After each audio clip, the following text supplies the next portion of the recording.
Ó, estamos de volta enquanto a minha câmera se ajeita aqui, porque eu atrapalho o enquadramento de todo mundo aqui, eu deixo todo mundo maluco desse suíte. Ah, agora sim, ó, que beleza de enquadramento. Pois é, já estou com o meu cafezinho aqui pra gente falar do Corinthians, enquanto eu tento descobrir quem ligou pro Danilo. Ele tá dizendo que uma fonte ligou para ele, não quer revelar. Mas o negócio aqui é bastidor, você não vai contar? Não tem como contar. Se tá. depois amanhã eu vou e publico a notícia, todo mundo vai saber por que eu publiquei, entendi. né? Até o fim do programa a gente descobre. Manda aí no chat quem vocês acham. E o André não é outro que tá ali, ó. Fica só aqui, ó. apurando ali o dia inteiro. Eu vou falando aqui sozinha. Então, por isso, eu vou chamar minha amiga Lívia Camilo, já que eles não estão aqui, ó, nem conversando comigo. Lívia Camilo, minha amiga, já chega aqui. Ela ganhou ovo de Páscoa, você não? Você ganhou ovo de Páscoa, Lívia? Conta pra gente. Boa tarde. Ela tá na redação? Ainda não fui buscar, gente. Você tá em casa ou tá na redação? Tô na redação. Nossa, então pode pegar esse ovo de Páscoa e desce aqui pro terceiro pra gente dividir esse ovo, vai? É que a gente ficou sabendo que eles estão distribuindo o ovo de Páscoa aqui no UOL, sabe? Mas só pra galera da redação, aqui a gente não ganhou ovo de Páscoa. O terceiro andar não ganha ovo de Páscoa. O protesto. Não chega no calabouço do terceiro andar aqui. Chefes, escutem esse protesto ao vivo. Você tá de vivo. brincadeira comigo, né? Pois é, você vai ter que dividir o seu. Eu já ouvi dizer que tem de brownie e de paçoca. Nossa! Nossa, bom demais. É bom, a Lívia vai ter que dividir. Mas vamos pro que interessa. Então, vamos falar da derrota do Corinthians. Perdeu pro Huracan por 2-1. Mais uma vez apresentou muitas falhas defensivas, que inclusive seriam minha opção na enquete. Deixa eu voltar lá na enquete, porque eu quero saber do Danilo e do Hernan. Por que o Corinthians foi derrotado ontem? O que explica? O Ramon Dias errou na escalação, sentiu falta do Garro e do Hugo Souza, que estão lesionados. O Huracan é um bom time ou o Memphis decepcionou? Danilo. O Huracan é um bom time. Pra mim, o Huracan, sim, é um bom time, organizadinho, mas pra mim o erro principal foi do Ramon Dias. Na escalação ou nas mudanças? Nas mudanças durante o jogo. Tá. Também não gostei das substituições do Ramon Dias. Lívia, minha amiga, conta pra gente, você tá aí concordando com o Danilo, como é que essa derrota caiu uma invencibilidade de 23 jogos em casa, né? O Corinthians muito forte em Itaquera, a arena lotada mais uma vez. Conta os bastidores dessa partida pra gente. Bom, Lu, boa tarde Hernan, boa tarde, Danilo. Bom, foi uma derrota amarga, né? Amarga não só pelo problema, né, de uma derrota em casa, depois de 23 jogos de invencibilidade, mas principalmente pela forma que foi. Com erros novamente na bola aérea defensiva e um problema que já acompanha o Corinthians, não é de hoje, que é a postura nos campeonatos sul-americanos, né? Então, a gente conversou ontem, depois do jogo, com os jogadores, tivemos ali uma zona mista bastante amargurada, né, dos atletas, mas um ponto muito legal que foi falado pelo Ranieri é essa atenção que precisa ser urgente na bola aérea defensiva, e ele reclamou, inclusive, da falta de atitude da zaga e da defesa no primeiro gol do Huracan, que foi um gol ali, né, numa bola parada também, além de bola aérea, bola parada no escanteio, em que 3 jogadores estavam próximos do Sequeira, o atacante, né, que marcou de cabeça, e nenhum deles estava ali próximo para, de fato, bloquear o ataque do Huracan. Então, isso foi um ponto, inclusive, que o Ranieri usou para falar sobre falta de atitude, não só da falha defensiva, mas também sobre a atitude da equipe dentro de campo, viu?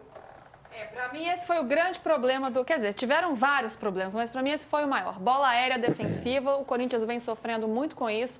Conseguiu atuar muito bem defensivamente na final do Campeonato Paulista contra o Palmeiras, mas na pré-Libertadores foi um desastre.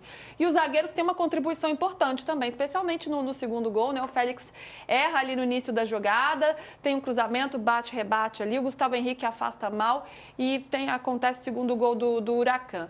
Para você, Hernan, o Huracan é um bom time. É um bom time. Mas o Corinthians tem apresentado algumas falhas, especialmente nas Copas. Assim, não gosto dessa coisa de o Corinthians tem problema quando é Copa Sul-Americana, quando é Libertadores, é tradição. Acho que não é esse o caminho. Eu entendo que o Corinthians está com dificuldade e para pegar o recorte desse Corinthians do Ramon Dias e desse elenco neste ano, o Corinthians, os protagonistas do Corinthians não estão respondendo. Então, assim, ontem eu vi um Memphis muito pouco intenso, a intensidade dele baixíssima, foi muito discreto. Yuri Alberto não conseguiu finalizar.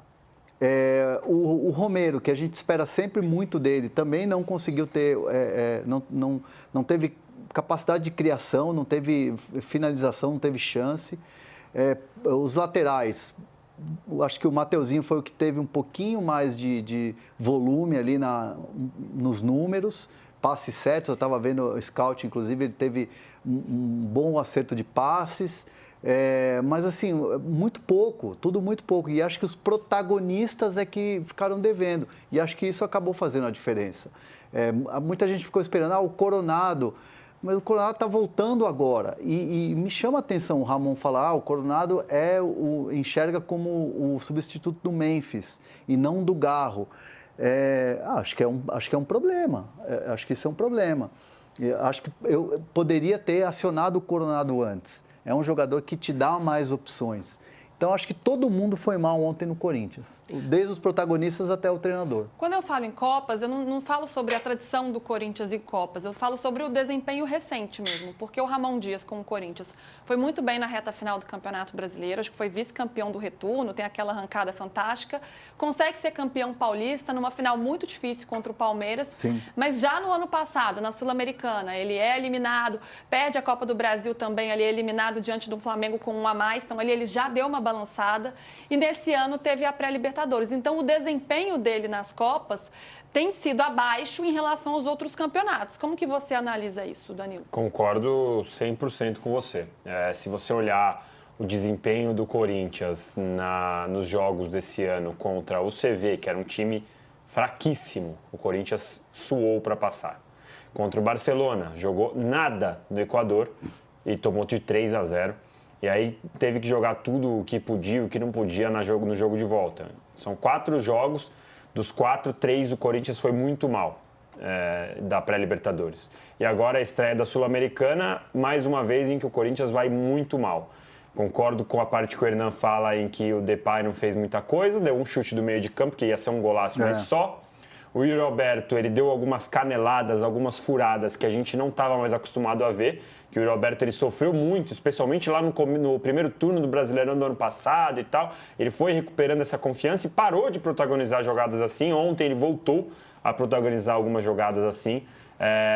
Se você for olhar o desempenho do Corinthians ontem no primeiro tempo, especialmente, o único jogador que estava bem é o de sempre, é o que está bem o ano todo, que é o Carrillo, que para mim é o melhor jogador do time de longe. Melhor que o Yuri Alberto, melhor que o Garro, melhor que até que o Hugo, é melhor que todo mundo. O Carrillo tem uma constância, uma regularidade que é algo impressionante. E para piorar... pelo lado direito ali, ele apareceu demais. Pois o gol sai dali, o gol do Corinthians esse sai que é o problema. dali, O Carrillo estava bem pelo lado direito. A transmissão estava mostrando que o Ramon Dias queria que o Mateuzinho apoiasse mais o Carrillo pela direita. E aí, o que ele faz no intervalo? Ele tira o Carrillo de lá. Por isso que eu não me conformo, eu não entendo. Ele tira, não depois quando é substituído, porque eu imagino que tem alguma questão física, mas é de mudança de campo mesmo. E aí eu falo, mas o que está acontecendo? E quando a gente vê ele preferindo colocar o Memphis atuando como meio-campista e não escalar o Coronado, pode ser que o Coronado está voltando de lesão e tal, mas para mim, o Coronado nunca, em nenhum momento, mostrou a intensidade necessária para se colocar como um candidato a titular no Corinthians. Ele em nenhum momento se mostrou essa intensidade, esse jogo que a gente sabe que precisa mostrar aqui no Brasil. O próprio Garro sofreu um pouco mais, mas ele compensava porque ele é muito melhor que o Coronado. Para mim, não dá. Os dois estão de prateleiras diferentes. Coronado e Garro são prateleiras diferentes. E o Coronado, ele não mostrou essa intensidade. Eu acho que aí ele não convence o Ramon Dias. Eu ontem, quando vi o Corinthians perdendo, faltavam 20, 25 minutos para o jogo acabar, ele não punha o Coronado do banco, eu achei estranho. Embora eu não confie no Coronado, você fala, preciso tentar alguma coisa aqui, nem que seja para mostrar para a torcida. Nem isso ele fez. Então, eu acho que é um problema ele não ter tentado, mas ao mesmo tempo a gente pode pensar aqui se também não é um recado para o próprio Coronado, porque o Coronado não está convencendo faz um tempo. Bola parada, toquezinho bonito, mas nada que justifique ele ser o segundo ou terceiro mais bem pago desse elenco, nem de perto. A gente já falou isso aqui, né? Mas a análise sobre o Coronado sempre vai acabar no salário, né? Não tem Eu deixei para o último segundo. Mas não tem como. Porque é um investimento alto e quando você investe alto, você tem uma expectativa maior, né? A gente acaba esbarrando nisso, não tem jeito. Olivia, falando sobre a atuação do Ramon ontem, né? E do Emiliano, já que eles atuam como uma dupla. Pensando no que o Danilo falou e também nas substituições que ele fez. Lembrando aqui, Thales Magno entra no jogo, Coronado, o Giovani, pouca gente entendeu o Giovani, que é um jogador que está em fim de contrato, que não vem sendo utilizado, foi afastado, não vem sendo utilizado, fez só um jogo na temporada e ele vai e coloca o Giovani e assim... E é sempre em jogos importantes, né? Você lembra, ele entrou no Flamengo, naquele jogo contra o Flamengo, ninguém entendeu nada, ele entrou o Giovani.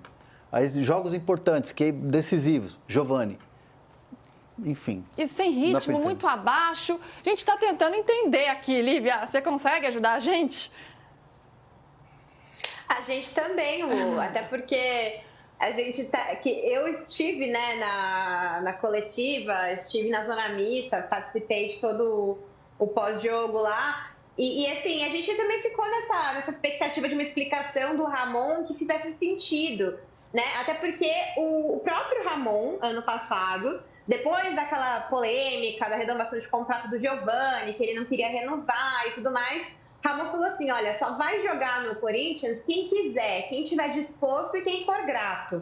E aí acaba o ano, fica por isso mesmo, mas aí, em alguns momentos, quando faltava uma opção tática ali, ou alguma peça estava machucada e etc., o Giovani aparecia como uma opção, ia para um jogo relacionado, entrava em jogos importantes, como citou o Hernan, e depois fica um tempão sem ser relacionado de novo, novamente. Então, assim, não dá para entender essa opção técnica, porque o Giovani não está com ritmo, já mostrou que está abaixo, né, de outros, assim, na prateleira, e a escolha tática do Ramon também não foi boa, porque ele mudou dois de uma vez só, né, colocou Thales Magno e Giovani numa só tacada, e o ataque piorou muito, né, no esquema que ele colocou ali. Então, realmente, a gente ainda também está tentando entender o que pensou Ramon Dias no momento em que colocou Giovani para entrar.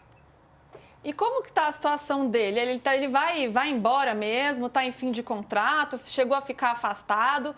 Porque tudo indica que ele vai deixar o clube. Aí ele entra num jogo tão importante. Dá para a gente compreender um pouco o cenário da carreira mesmo, do futuro do Giovani no Corinthians, Lívia?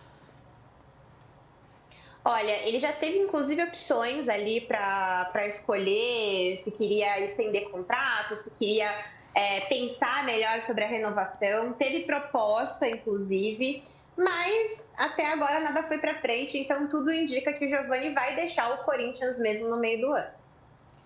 Tá aí, a Lívia atualizando a gente sobre o futuro do Giovani, então. Vamos ver como foi o retrospecto, como está sendo o retrospecto do Corinthians contra times adversários, que tem a ver com esse assunto aqui que a gente está debatendo sobre o desempenho do Corinthians nas Copas.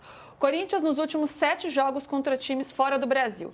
2 vitórias, 2 empates e 3 derrotas, 38% de aproveitamento, com 10 gols marcados, 12 gols sofridos, 63% de posse de bola.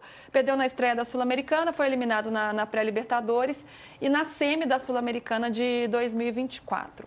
Então é isso aí, esse é o desempenho recente do Corinthians. Agora, tem uns desfalques também que estão deixando o corintiano preocupado, né? A bruxa anda meio solta lá. Não teve o Hugo Souza, é bem verdade. Teve o Rodrigo Garro, tá fora também, tá tratando essa tendinopatia patelar lá na Espanha. Mas vamos deixar bem claro que os gols que o Corinthians sofreu ontem, nenhum deles teve culpa do Donelli. Eu vi gente culpando o Donelli, para mim, zero culpa do Donelli. Eu acho o Donelli um goleiro top, tá? Eu acho ele um goleiro muito bom mesmo. Ele não é do nível do Hugo Souza? Não é. Para mim, o Hugo Souza hoje é goleiro de seleção brasileira. Mas o Donelli é um goleiro muito bom e não pode... Acho que o torcedor do Corinthians não deveria entrar nessa pilha de achar que o Donelli é o pior goleiro do mundo porque ele está abaixo do Hugo Souza. Então, é uma pilha desnecessária. O Donelli é muito bom goleiro, tem que ter paciência com ele. Ele sofre muitas críticas, né? Muitas. E eu posso fazer uma observação aqui também? Claro. A bola aérea, né, que é um problema para o Corinthians, também acaba dificultando a vida do goleiro, né? Claro. Quando você tem uma bola aérea parada, né, que vem ali sempre meio quadrada, o goleiro tem pouquíssimo tempo de reação. O Hugo fez alguns milagres, né, digamos assim, entre aspas, mas é que em outros casos, em outras situações, teriam sido gol. E o Corinthians tomou 8 gols, né, em jogadas que iniciaram de bola aérea ou de bola aérea parada, de 23 nesse ano. Ou seja, isso também é um problema que dificulta a vida dos goleiros do Corinthians. E aí a gente pode olhar para a defesa também, né? Porque o posicionamento da defesa é fundamental na bola aérea. Os zagueiros, até entre os corintianos, tem um comentário assim, o melhor zagueiro do Corinthians é sempre o que está no banco. Porque o André Ramalho joga, coloca o Félix Torres. Aí o Félix Torres joga, aí faz um monte de bobagem na final do Paulista. Bota o Kaká. E o Kaká já fez gol contra. Nenhum anda muito confiável. E eu fico pensando no André Ramalho, porque ano passado ele foi muito bem na defesa do Corinthians. Ele ajudou a sustentar aí a defesa do Corinthians. Esse ano perdeu espaço e, para mim, o desempenho dele até caiu mesmo. Mas será que o André Ramalho está devendo tanto assim a ponto de estar atrás da fila dos que estão jogando? Eu não consigo falar que nenhum zagueiro do Corinthians joga para ser titular absoluto. Nenhum, sinceramente. É o que você falou, acho que a melhor definição é essa. Quem está no banco é sempre o melhor. Porque o André Ramalho faz 2 bons jogos, aí depois falha um pouco. Aí o Gustavo Henrique, zero, ele estava com nenhuma confiança ontem. Errando passe, espanando a bola para trás. Aí depois entrou o Tchoca, coitado, no jeito que entrou no Equador e falhou, fez o pênalti besta e ficou marcado. Aí o Kaká também, o Félix Torres, pra mim, nossa senhora. Você acha ele ruim? Não é questão de ser ruim, a questão é que assim, ele faz 2 boas jogadas, na terceira ele faz o pênalti, na seguinte ele é expulso. É o tipo de zagueiro que não dá, o cara faz... Ele só joga no limite, assim. Ele pode assim, fazer uma grande atuação e fazer uma grande... Tem uma palavra, eu não vou falar que é meio maldade, eu tô tentando um jeito mais suave de falar. Não, a gente não gosta do jeito suave. Não, eu falo presepeiro, pronto. Ele é meio presepeiro, ele dá umas presepadas, né? Danilo Lavieri. Ele putz, dá aquela bola tranquila que você vê o cara enchendo o pé, vai pra trás. Enfim, faz umas coisas que não me passam, não é um zagueiro que me passa confiança. É essa a questão. E nenhum dos zagueiros no Corinthians, na verdade, me passa confiança. Eu acho que o Corinthians ele tem um sistema defensivo muito baseado nos bons jogos de Martínez e Carrillo, que aí expõe um pouco menos os zagueiros. Porque se depender, para mim, dos zagueiros, sinceramente... Eu acho que, assim, dos que... E até mesmo do Ranieri, né? O Ranieri foi bem também, é verdade. Ele se salvou ontem, é isso que eu ia falar. O Ranieri ainda fez o gol. Se salvou ontem. Acho que o Ranieri, eu falei do Mateuzinho, o Mateuzinho também fez uma boa partida, números, né? Não, acho que talvez não tão vistosa, mas em números ele foi bem eficiente. Agora, do outro lado, a diferença que tem Andileri e Bidu é um negócio... Então, o Andileri se machucou de última hora. Pois é. Foi de última A hora. gente estava falando dos desfalques, né? Tem o Garro, tem o Hugo, que estavam fora, 2 jogadores que são protagonistas do Corinthians. Andileri como entrou bem no time. Ele arrumou o time defensivamente por aquele lado e ainda contribui na frente, dando assistência, vem sendo um jogador muito importante também fora. Já que a gente está falando sobre os desfalques, o Ramon Dias falou sobre a ausência do Garro, que foi fazer o tratamento na Espanha. Vamos ouvir. Tá por aí a sonora? Aí. Porque me parece que no es justo ni para los hinchas, ni para el entrenador, ni para el jugador que tenga que jugar un partido y pararse. Así que le vamos a dar el tiempo necesario, me parece que eso hemos combinado con el club, darle el tiempo necesario para que se pueda recuperar y esté al 100%. Aparte es un jugador que lo necesitamos por la característica que tiene, cómo juega, y tuvimos que cambiar tácticamente también. Tá certo. É o que a gente vinha falando, inclusive, nesses dias aqui com a Lívia, dessa preparação que o Corinthians fez, né? Dessa decisão que o Corinthians tomou em conjunto com o jogador. Tem que dar o tempo para ele recuperar, porque assim, não dá para... Tava muito no limite, desde o ano passado. Joga, infiltra, não treina, aí vai, joga, porque é importante, infiltra, vai no sacrifício. Não dá para viver assim, né? Tampando o sol com a peneira. Foi esse termo que eu usei, inclusive, que o Corinthians não quer mais tampar o sol com a peneira. Então, tem que dar o tempo e aí quebra demais o esquema do treinador, né? Para um jogador, né, que tem essa importância no time. Olivia, o Ramon falou que ele deve voltar em uma semana, mas para jogar já é um prazo bem diferente. Voltar para o Brasil, né? Para o Brasil, exato. Voltar para o Brasil. Para jogar já é uma outra história. Dentro do Corinthians, se trabalha com alguma previsão, alguma ideia de quando ele possa estar apto a jogar? E também, a gente já tem mais alguma informação, esse negócio de tratamento inovador, todo mundo ficou muito curioso, né?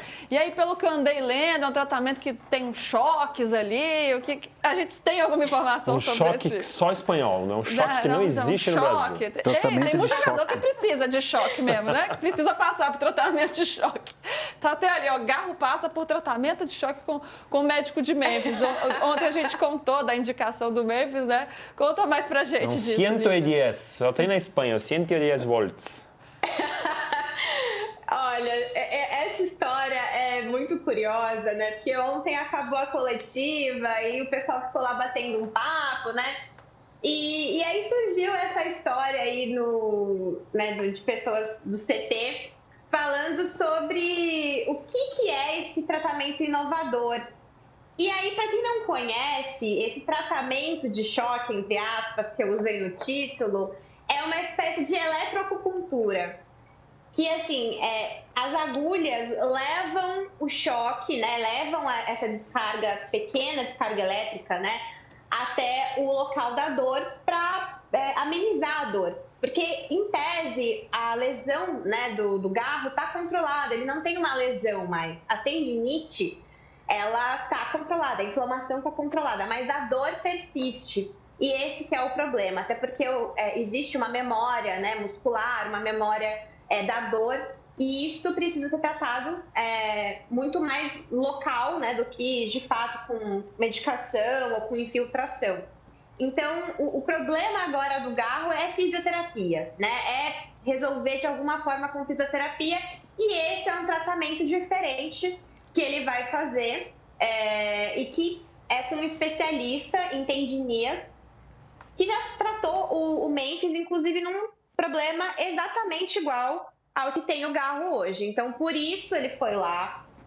Não foi assim uma recomendação do Memphis. O Memphis falou, vai tratar lá e tal, mas assim, a comissão técnica já conhecia, o departamento médico já tinha essa noção desse especialista. A gente não tem o nome desse especialista, tá, gente? Não vou poder ajudar com isso. Mas aí, com o respaldo do Memphis, falou, esse cara é bom, me tratou lá no Atlético de Madrid, eu acho que vale a pena. E aí o Garro tá lá e todo dia o departamento médico recebe atualizações, tá em cima do lance para saber sobre os avanços. E aí a gente só vai ter uma noção quando o Garro voltar e estiver de novo aí com essa avaliação da equipe médica e fisioterápica do Corinthians.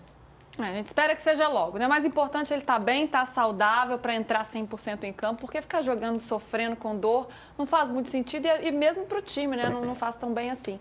Lívia, minha amiga, beijo para você, obrigada, viu? Manda um recado pro Dório que a gente está esperando aqui os ovos de Páscoa, viu? Ou você desce aqui com o seu para a gente repartir, já que você é muito generosa com os amigos. A gente reparte o pão. Pra mim pode ser o de paçoca, tá bom? O de paçoca tá ótimo. Eu prefiro o de brownie. Brownie é bom. Beijo, querida. Bom, a gente vai pro intervalo rapidinho. Daqui a pouco tem a parte mais legal deste programa, que é o mercado da bola. E aí,